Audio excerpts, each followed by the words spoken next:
क्या एक झुमका धरती को फाड़ सकता है? क्या एक स्त्री का गहना एक तीर्थ स्थल को जन्म दे सकता है? ये कोई कल्पना नहीं, ये सच्चाई है। कहानी है हिमालय की वादियों में छिपे एक रहस्यमयी चमत्कार की, मणिकर्ण की, जहाँ भगवान शिव, माता पार्वती और उनका खोया हुआ झुमका मिलकर रचते हैं एक ऐसी लीला जिसे सुनकर आज भी श्रद्धा सिर झुका देती है। हिमालय की शांत वादियाँ, नदियों का कल कल बहता स्वर, इन्हीं रमणीय दृश्यों के बीच भगवान शिव माता पार्वती के साथ सतयुग में एक स्थान पर रुके।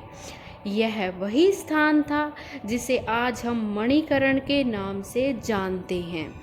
यहाँ शिव पार्वती ने हजारों वर्षों तक ध्यान और तपस्या की। सारा वातावरण दिव्य था। कोई क्लह नहीं, कोई शोर नहीं, बस शांति।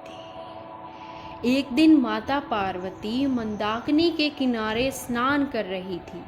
झील सी शांत जलधारा, कमल के फूलों की महक, सब कुछ दिव्य था।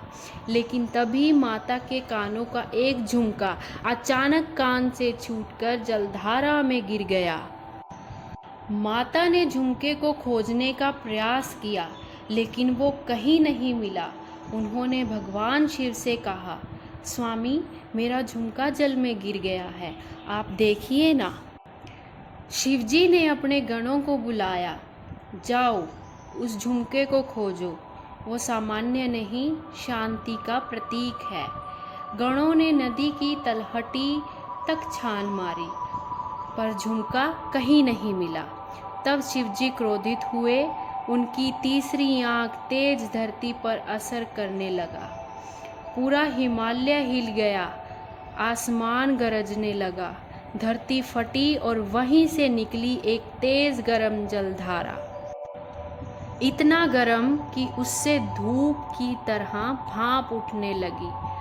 उसी फटी हुई जलधारा से निकला एक नाग स्वरूप राक्षस शेषनाग। उसके फनों में चमकता हुआ झुमका था। उसने माता को झुमका लौटाया और कहा, हे माँ, यह झुमका मेरे पास छुपा हुआ था, अब आप इसे स्वीकार करें। माता ने मुस्कुराकर झुमका लिया।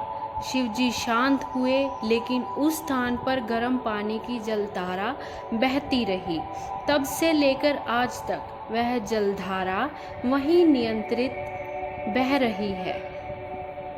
तब से लेकर आज तक वह जलधारा वहाँ नियंत्रित बह रही है और उसका पानी इतना गर्म होता है कि लोग उसे चावल, दाल और प्रसाद तक पका लेते हैं। यह स्थान है मणिकर्ण, यानी कान का गहना गिरने की जगह। मणिकर्ण आज भी क्यों खास है? मणिकर्ण में एक ओर है भव्य शिव मंदिर, दूसरी ओर है राधा कृष्ण मंदिर और पास ही स्थित है गुरुद्वारा मणिकर्ण साहिब, जहाँ कहा जाता है कि गुरु नानक देव जी ने भी चमत्कार दिखाए थे।